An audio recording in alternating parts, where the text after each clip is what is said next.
کہ استقبال رمضان شریف کا یہاں عنوان لکھا گیا ہے تو ایک دو بات میں عرض کرنا چاہتا ہوں۔ میں بڑی تھوڑی تقریر کرنے کا عادی ہوں۔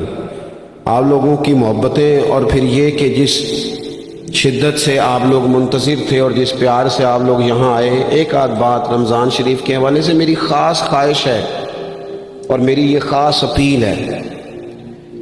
وہ میں ابھی سے لوگوں کو سن رہا ہوں کہتے ہوئے کہ روزے بڑی گرمی کے آ رہے ہیں۔ وہ خدا کے بندے تو نیت تو کر، تو ارادہ تو کر۔ رمضان شریف میں 3-4 چیزوں کا خاص خیال رکھنا ہے ہم نے، خاص۔ ایک تو رمضان شریف میں قرآن پاک سے خاص محبت فرمائے، شہر رمضان الذی انزل فیہ القرآن، خاص محبت۔ الحمدللہ ہمارے ہاں قرآن کے عالم بھی موجود ہیں، حافظ بھی موجود ہیں، بلکہ مسجدیں کم ہوتی ہیں، حافظ زیادہ ہوتے ہیں۔ یہ دیکھ لیں، یہ مدارس کی خدمات ہیں اللہ کے فضل سے، قراء بھی ہیں، سب کچھ ہے۔ اب ضرورت ہے قرآن پاک سے محبت کرنے والوں کی۔ ہر نقیب، ہر خطیب یہ کہہ رہا ہے کہ سارا قرآن حضور کی تعریف ہے، کہتے ہیں نا جی، تو چاہیے نا کبھی کبھی رکا آئے محفل سے کہ جناب ہمارا دل کر رہا ہے ہمیں سورہ رحمان سنائی جائے۔ کبھی کبھی یہ رکے آتے ہیں نا، فرمائشی رکے، یہ نعت پڑھے، یہ تو جب سب کہہ رہے ہیں یہ حضور کی نعت ہے، سارا قرآن تو کو رکا آنا چاہیے نا، آج سورہ حامیم سجدہ کی تلاوت سنائی جائے، آنے چاہیے نا یہ والے رکے بھی، صحیح کہہ رہا ہوں نا؟ تو خوب ارادہ کریں کہ قرآن مجید سننا ہے۔ ہم کھڑے رہتے ہیں، پاسپورٹ کے دفتر بھی 1.5 گھنٹہ لوگ کھڑے ہیں، شناختی کارڈ کے دفتر میں بھی کھڑے، امیگریشن کی لائنوں میں بھی کھڑے۔ نیت کریں کہ میں نے جم کے قرآن مجید سننا ہے، اور جس مسجد میں پہلی تراویح شروع کریں کوشش کریں کہ ساری تراویح اسی میں پڑھی جائے، اور خاص ذوق کے ساتھ۔ خاص پنجاب میں ایک گاؤں تھا، تو اس میں نا ایک دفعہ ایک بالکل عام سادہ سا آدمی دکاندار تھا، تو اس کا انتقال ہو گیا، تو اس کی قبر سے خوشبو آنے لگی۔ تو اگر پیر صاحب ہوتے پھر تو بچوں کی موج لگ جاتی، کیا بات ہے بھئی، اتنی کرامت۔ عام سادہ آدمی تھا، قبر سے خوشبو آنے لگی، لوگ پہنچ گئے، معلومات کی، گھر تک گئے، کہا کوئی مطلب ٹھیک ہے داڑھی شریف تھی، نمازی تھا، لیکن کوئی ایسی خاص چیز ہم نے نہیں دیکھی۔ تو اس کے گھر والے بتانے لگے کہ نہ قرآن مجید نہیں پڑھا ہوا تھا، بوڑھا آدمی تھا لیکن قرآن مجید سے عشق کرتا تھا، کئی گھنٹے قرآن مجید کو وضو کر کے اپنے پاس رکھتا اور پھر انگلیاں چلاتا اور کہتا میرے مالک نے میرے لیے جو بھی فرمایا ہے حق اور سچ ہی فرمایا۔ اسے چومتا، پیار کرتا۔ اللہ نے یہ اعزاز دیا کہ اگر انتقال ہوا تو قبر کی مٹی سے بھی خوشبو آنی شروع ہو گئی۔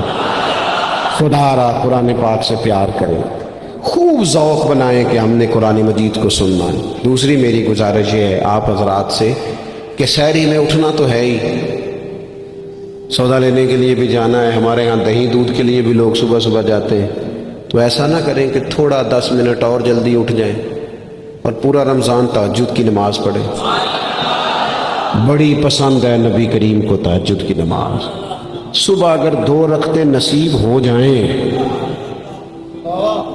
تو نبی کریم علیہ السلام نے فرمایا جب جوان آدمی تہجد کے لیے کھڑا ہوتا ہے تو اللہ فرشتوں کے سامنے فخر فرماتا ہے۔ یہ ضرور عادت بنائیں۔ صبح جن لوگوں کو چند نفل نصیب ہو جائیں اور پھر وہ دعا مانگیں، ایک تو رمضان پھر تہجد کا ٹائم، اس ذوق بنا۔ اور تیسری گزارش میری یہ ہے، غریب آدمی جو ہوتا ہے وہ سمجھدار نہیں ہوتا، چونکہ عقل مند ہونے کے لیے تو پیسے ہونا بھی تو ضروری ہے نا۔ میں نے دیکھا ہے کہ بالکل ان پڑھ آدمی ہو لیکن سیٹھ ہو نا، تو بڑے بڑے سیانے لوگوں کو نصیحتیں کر رہا ہوتا ہے اور اس کی سنی بھی جا رہی ہوتی۔ میری غربت نے کیا مجھ کو زمانے میں بدنام، تیری دولت نے تیرے عیب چھپا رکھے۔ یہ نا غریب آدمی، اگر سیانے ہوتے تو وہ بھی مالدار نہ ہوتے، یہ نہیں سمجھدار ہوتے، یہ بیچارے کمزور ہی اس لیے رہ جاتے ہیں کہ ان کو چالاکیاں، تیزیاں الا ماشاءاللہ نہیں آتی۔ تو کئی دفعہ غریب تکلیف بھی دیتا ہے، جب آپ کچھ بانٹنے لگتے ہیں، جب کچھ آپ دینے لگتے ہیں تو کچھ چیزیں محسوس بھی ہوتی ہیں۔ بندہ دیکھ کر خیرات نہ کریں، اللہ کی رضا دیکھ کر کریں۔ ہمیں صحیح حدیث میں اس شخص کا تذکرہ بھی ملتا ہے جس نے آ کے نا معبود کی چادر کو کھینچا تھا، یہ بخاری میں، اور گردن مبارک پہ نشان پڑ گیا تھا، اس نے کہا میں کچھ لینے آیا ہوں، چادر کو کھینچا، تکلیف ہوئی بظاہر، لیکن محبوب نے پھر بھی جب عطا کیا تو مسکرا کے ہی عطا کیا۔ غریب آدمی تکلیف میں ہے، مہنگائی نے آزمائش پیدا کر دی۔ تھوڑے سے امیر لوگ اگر اپنے اخراجات میں کمی لائیں، اگر جو عید پر 6 جوڑے بنواتا ہے وہ 2-4 سے گزارا کر لے، تھوڑا سا اپنے اخراجات کو کم کر کے صرف اپنے رشتہ داروں میں، اپنے دائیں بائیں تھوڑی سی توجہ کریں۔ اور ایک بات کا ضرور خیال فرمائیں، پردہ پوشی بہت بڑا حسن ہے، بہت بڑی خوبصورتی ہے۔ اگر یہ صدقات اور خیرات اور رمضان میں جو مساوات کا مہینہ ہے، اس میں اگر تھوڑی سی نا پردے کے ساتھ، امام ابو نعیم نے لکھا ہے کہ 100 گھر تھا مدینہ شریف میں، 100، تھوڑی سی آبادی ہوتی تھی، 100 گھر کتنا زیادہ ہوگا، 3 وقت کھانا بھی پہنچتا تھا، کپڑے بھی پہنچتے تھے، بیمار کی دوا کے پیسے بھی پہنچتے تھے، کون دے جاتا ہے پتہ کوئی نہیں تھا۔ پھر اچانک سب کے گھر کھانا آنا بند ہوا تو لوگ پریشان ہوئے، ایک دوسرے سے پوچھنے لگے تیرے گھر کب سے نہیں آیا؟ کا 18 محرم سے۔ تیرے گھر کب سے نہیں آیا؟ اسی شام سے۔ تیرے گھر 18 سے۔ اب جب سب متفق ہوئے تو پتہ چلا کہ 18 محرم کو امام زین العابدین کا انتقال ہوا۔ 100 گھروں میں کھانا جاتا تھا پر پتہ نہیں تھا دے کون جاتا ہے، کچھ تھوڑا سا نا۔ کچھ خبریں ایسی ہیں جو حضرت عمر بن عبدالعزیز صبح اپنے خادم کو نا ایک سارے دن کے کاموں کی لسٹ دیا کرتے تھے، تو ایک دن لسٹ دی تو وہ چاہیے تو یہ تھا نا کہ اس پہ لکھا ہوتا تھا کہ 11 بجے محکمہ تعلیم والوں کو بلانا، ظہر کے بعد دفاع والوں کو بلانا، شام کو صحت والوں کو بلا لینا۔ وہ لسٹ جو دی تھی اس پہ لکھا تھا کہ کل 5000 درود پاک کم رہ گیا تھا، آج زیادہ پڑھنا ہے۔ وہ فلاں بیوہ کے گھر میں راشن پہنچانا ہے۔ وہ 2-3 لائنیں ابھی پڑھی تھیں کہ وہ حضرت نے چھین لی، فرمایا یہ تو میری ذاتی ہے۔ تو مشیر کہنے لگا حضور یہ کب کرتے ہیں، کبھی بتایا نہیں؟ تو آپ فرمانے لگے کچھ پیسے چھپا کے رکھے ہوتے ہیں لوگوں نے کہ مشکل پڑ گئی تو کام آئیں گے۔ میں نے بھی کچھ نیکیاں سب سے چھپائی ہیں، قیامت میں مشکل پڑ گئی تو اللہ کے کرم سے میرے کام آ جائیں گے۔ موجود نہ ہوں تو زندگی کا وقت گزرے بھی تو ذرا پھیکا پھیکا گزرتا ہے۔ اگر دن بیت بھی جائے تو کچھ تھوڑا سا بوجھ چھوڑ جاتا ہے۔ کچھ چیزیں زیادہ ضروری ہوتی ہیں وقت کو گزارنے کے لیے، اس طرح کھانا بڑا ضروری ہے، پینا اور سونا بڑا ضروری ہے۔ اسی طرح زندگی گزارنے کے لیے محبت کا ہونا بھی بڑا ہی ضروری ہے۔ گھر کے اندر ساری نعمتیں موجود ہوں، بچے بھی ہوں، رزق بھی وسیع ہو، گھر بھی اپنا ہو اور کشادہ ہو، ہر چیز موجود ہو، بس میاں بیوی کے درمیان محبت موجود نہ ہو۔ ساری چیزوں کی موجودگی میں وقت گزارنا مشکل ہو جاتا ہے۔ آپ کی نوکری آپ کے اپنے شہر میں ہو، آنا جانا آسان ہو، سیلری پیکج بڑا اچھا ہو،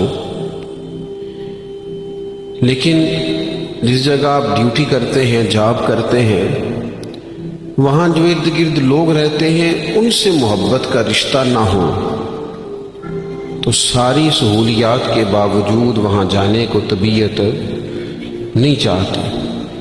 اور میں نے دیکھا ہے کہ اگر کسی جگہ کام کرنے والوں کے بیچ آپس میں محبت کا رشتہ ہو جائے تو لوگ ترقی نہیں لیتے، کہتے میں یہی ٹھیک ہوں، مجھے ترقی نہیں لینی، میرا ذرا دوستوں سے دل لگا ہوا ہے۔ محبت زندگی کی بڑی اہم ضرورت ہے۔ ہم نے یہ کیا ہے کہ کچھ تو ہمارا خارجی ماحول ہمارے اوپر اثر انداز ہوا ہے، اور کچھ ہم نے لوگوں کے رویوں کو دیکھ دیکھ کر اپنے بھی رویے تبدیل کر لیے ہیں۔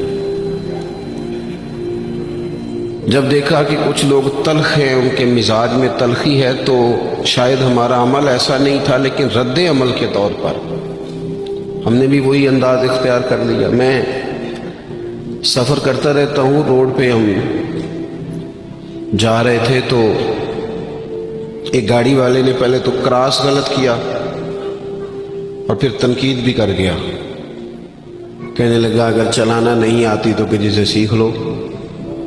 غلطی بھی اس کی ہے، اور پھر اس نے تنقید بھی کر ڈالی، تو ڈرائیور جو گاڑی چلا رہے تھے ان کا موڈ بڑا خراب ہو گیا۔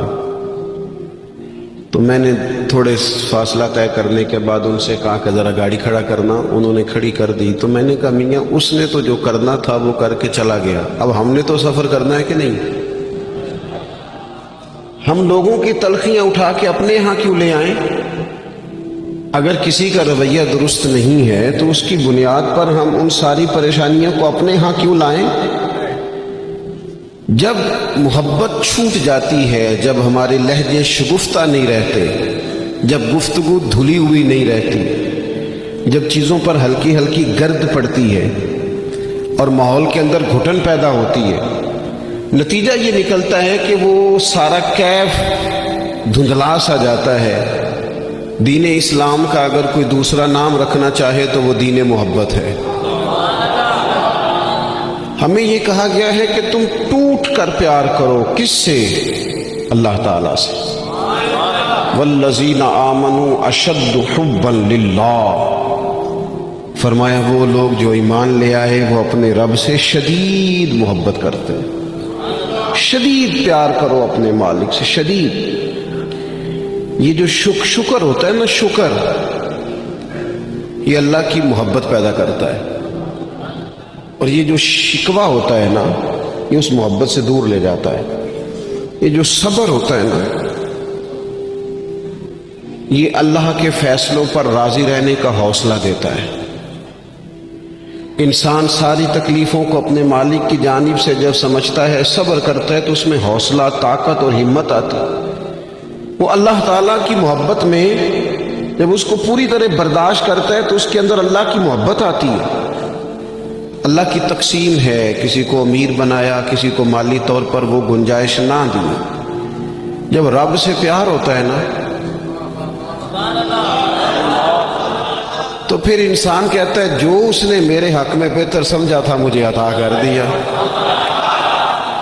یہ جو صوفیاء ہے نا، صوفیاء ہمارے ہاں تو بعض چیزوں کا مطلب بھی بالکل الٹ دیا گیا ہے۔ صوفی کی صرف یہ ذمہ داری نہیں تھی کہ بابا صاحب بیٹھے ہیں تو آپ جائیں گے تو بے اولاد ہیں تو فوراً دعا کریں گے تو اولاد ہو جائے گی۔ ان کی فقط یہ ڈیوٹی نہیں تھی کہ وہ تعویذ دیں گے تو کام چل جائے گا، یہ بھی وہ کریں گے، لیکن اہل تصوف کی تو اصل ذمہ داری یہ تھی کہ راہ سلوک کے مسافر جب ان کے پاس آئیں اور آ کے کہیں کہ پریشان بھی ہوں، مقروض بھی ہوں، بے اولاد بھی ہوں، بیمار بھی ہوں، تکلیف میں بھی ہوں، جب لوگ اپنے دکھ سنائیں تو وہ ان کے لیے دعا بھی کرے اور ان کے دل میں اللہ رسول کی محبت ایسی پیدا کرے کہ بندہ رب کی رضا پہ راضی رہنا سیکھ جائے۔ محبت جو ہے نا، محبت یہ مداوع ہے۔ خواجہ نظام الدین صاحب محبوب الہی رحمت اللہ علیہ کے مرید نے پوچھا کہ حضرت حالات بڑے خراب ہیں، لوگ بڑا تنگ کرتے ہیں، رشتہ دار بھی ستاتے ہیں، دوست بھی بے وفائی کر جاتے ہیں، مخلص ہو کے چلتے ہیں لیکن سامنے سے نتیجہ کچھ نہیں نکلتا، حضور ان مسائل کا کوئی حل؟ تو حضرت فرمانے لگے ان کا حل یہ ہے کہ تم محبت کرنی شروع کر دے۔ تو سارے مرید بسم اللہ کہہ کے بات قبول نہیں کرتے، کچھ کے پاس کئی جواب بھی ہوتے ہیں، وقتی طور پہ ہاں کر بھی جائیں لیکن اپنے اندر سے وہ جھگڑا بھی کر رہے ہوتے ہیں۔ تو اس نے کہا حضور وہ بات تو آپ کی ٹھیک ہے، لیکن اگر محبت سے حل نہ ہو مسئلہ تو میں تو پھر محبت کروں گا، لیکن اگر اس سے حل نہ ہو تو حضرت فرمانے لگے نسخہ یہی ہے، اگر حل نہ ہوا تو ذرا خوراکیں زیادہ کر دینا، ذرا تھوڑا سا اس میں اضافہ کر دینا، 2 ٹائم کی بجائے 3 ٹائم کر لینا محبت، پھر 6 ٹائم کر لینا، اسی کو بڑھانا ہے نسخہ۔ ہم نا جب تک محبت میں کامل نہیں ہوتے، آپ دیکھیں نا داتا صاحب نے ایک جملہ لکھا ہے، داتا صاحب فرماتے ہیں یہ جو محبوب ہوتا ہے نا اس پر غصہ نہیں آتا، اور جس پر غصہ ہے وہ محبوب نہیں ہوتا۔ محبوب پر غصہ نہیں آتا. فرماتے ہیں جب رب رسول محبوب ہو جاتے ہیں نا تو پھر سخت احکام بھی بندہ بڑی دل جمی کے ساتھ قبول کرتا ہے. اور اس کے لیے ذرا تھوڑا سا کیا کہا رسول پاک علیہ السلام نے.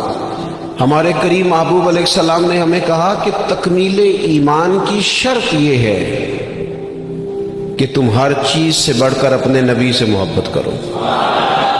ہمیں نہ پہلے اس پر غور کرنا ہے، اس پر پوری توجہ کرنی ہے اس بات پر کہ ہمارے دلوں میں محبت کی وہ کیفیات، ہم ساری چیزوں کا حل تقریروں سے چاہتے ہیں. تقریریں بھی بڑا اثر کرتی ہیں، بڑا فائدہ کرتی ہیں، پر لیکن جو اثر کیفیت کرتی ہے نا، کیفیت، آپ کا کوئی اپنا رو رہا ہو تو اسے دیکھ کر خود بخود آنسو آ جاتے ہیں. آپ کا کوئی بچہ خوش ہونا تو اسے دیکھ کر خود بخود طبیعت خوش ہو جاتی ہے. پہلے یہ عملاً دیکھنا ہے کہ رسول رحمت علیہ السلام کی محبت ہمارے اوپر کس طرح طاری ہے، اس کی کیفیات. والد صاحب اکثر پریشان رہتے ہیں، کاروبار نہیں چلتا، حالات ٹھیک نہیں ہیں، معاشرے میں سوسائٹی میں گزارا کرنا مشکل ہو گیا ہے. کئی دکھ اگرچہ گھر نہیں لانے چاہیے پر کئی سارے دکھ گھر آ گئے ان کے ساتھ. بچوں نے دیکھا اپنے والد کو پریشان، کئی چیزیں بچوں پر طاری ہو گئیں. بچوں کی اماں نے انہیں بتایا کہ آج کل فرمائش کوئی نہ کرنا، تمہارے ابا پریشان ہیں. آج کل شرارت کوئی نہ کرنا، تمہارے والد ناراض ہیں، غصے میں. یہ ساری باتیں بچوں نے دیکھی. اللہ کرے آپ میری بات پر زیادہ توجہ فرمائیں. بڑا اچھا نسخہ دیا تھا حضرت قبلہ مفتی صاحب نے کہ کبھی کبھی موبائل چھوڑنے بھی چاہیے. مجھ سے دوست پوچھتے رہتے ہیں باتیں، تو ایک دوست نے کہا کوئی ریاضت، کوئی مجاہدہ بتائیں. تو میں نے کہا پہلا مجاہدہ یہ ہے کہ 30 منٹ موبائل نہیں نکالنا جیب سے. اس پہ عمل کرو، پھر اگلا نسخہ بھی بتائیں گے. لیکن وہ بھی بس مسکرائے تھے، جس طرح صرف آپ بھی مسکرائی ہیں نا، خالی اتنا ہی کیا تھا انہوں نے بھی جتنا کو آپ نے کیا ہے.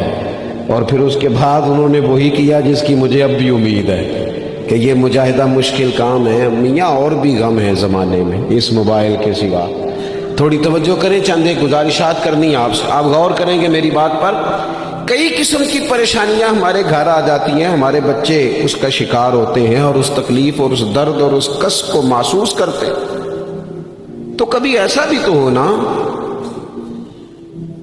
کہ رات کو اچانک والد رو پڑے اور جب اس کی آنکھوں میں پوری طرح آنسو بہہ جائیں اور اس کی ہچکیاں بند جائیں تو بچے اکٹھے ہو کے اپنی والدہ سے پوچھیں والد کو کیا ہے. اس پریشانی میں اور اس انداز میں تو ہم نے کبھی نہیں دیکھا، کاش کبھی ایسا ہونا. اور جب بچے اصرار کریں تو والدہ کہ بیٹا تمہارے والی بات نہیں، اماں بتائیے ابا کو کیا ہے. تو ماں درد سے کہے بیٹا تمہارے والد کو نا نبی کریم کا مدینہ یاد آتا ہے،